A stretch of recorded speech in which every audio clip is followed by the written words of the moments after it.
Marty, this is the 12th hole. I understand this is one of your favourites? It is, yes. A short par 3, about 148 metres, I think, from the gold markers. You do walk away when you've missed the green's the size of Texas. You think, yeah, this is my fault, I've stuffed up. Yeah. We've got some really subtle contour through the green that, you know, it just keeps you on your toes enough when you are reading the green. You've got to make sure. How big is it? 830 square metres.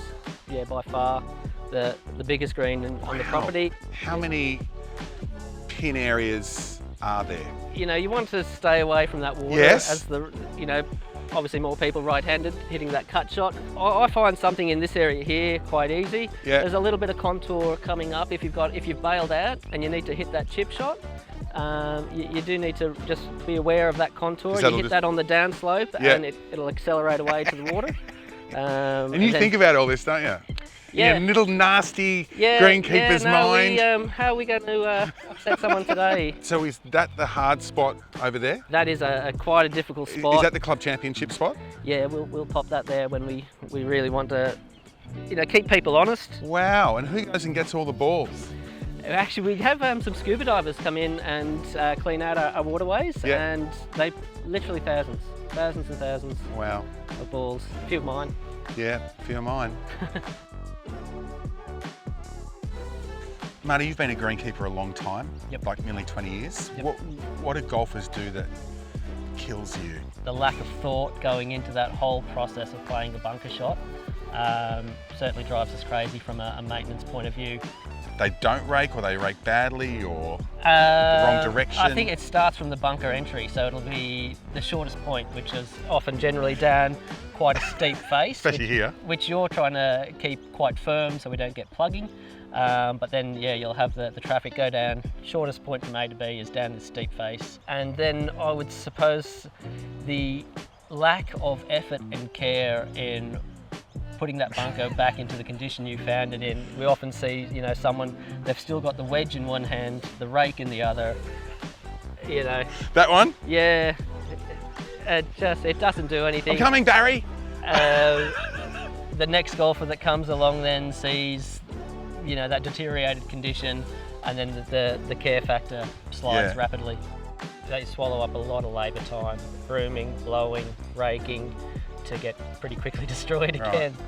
So Marty, sand or turf into your fairway divot? Once you've taken that divot, that scallop out, there's little to no root zone on there. That's going to sort of die back in there. The scallop? Yeah. Call it a scallop. I love that, I've never heard that before. Maybe that's just my one. Took some nice scallops today. Okay, all right, so it's sand always? Sand always, yeah. Do you want the sand flat? Do you want it slightly raised? How do you want it? Flat, yeah, but like consolidate it with your foot. Make sure that's nice and firm. It should be as flat as possible so that when the next player's ball might roll in or near that, they're not trying to dig that out of a hole. What about pitch mark repair? Are you pushing from the outside? Are you prodding up from the bottom? Look, we're happy to see an attempt, to be honest. There's certainly plenty that are left untouched.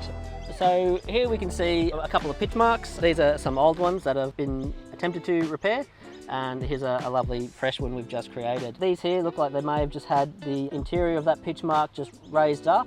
This sort of leaves a bare area of ground which isn't ideal to putt across. We want to use a pitch mark repairer, not just a set of car keys or something. We want to bring that in, lift what we can without bringing out any soil, but then really stitch that in and then have that smooth. The base of your putter is great to smooth it out with, as that's a nice flat surface. How do you feel when someone shoots a great score? Jealous, I suppose. but from a greenkeeper's point of view, do you sort of go, oh man, did we get the pins in the right spot? Did we? I mean, for every great score, there's 10 bad ones. Right. So do you want them good? Do you want good scores, or do you want a little bit of pain as well? Definitely from the lower marker. We want to make sure that they have really, played well to play to that handicap. We all think we're slightly better than what we actually are when it comes to golf, and especially 3 o'clock in the morning. Yeah. How good are we after a red wine?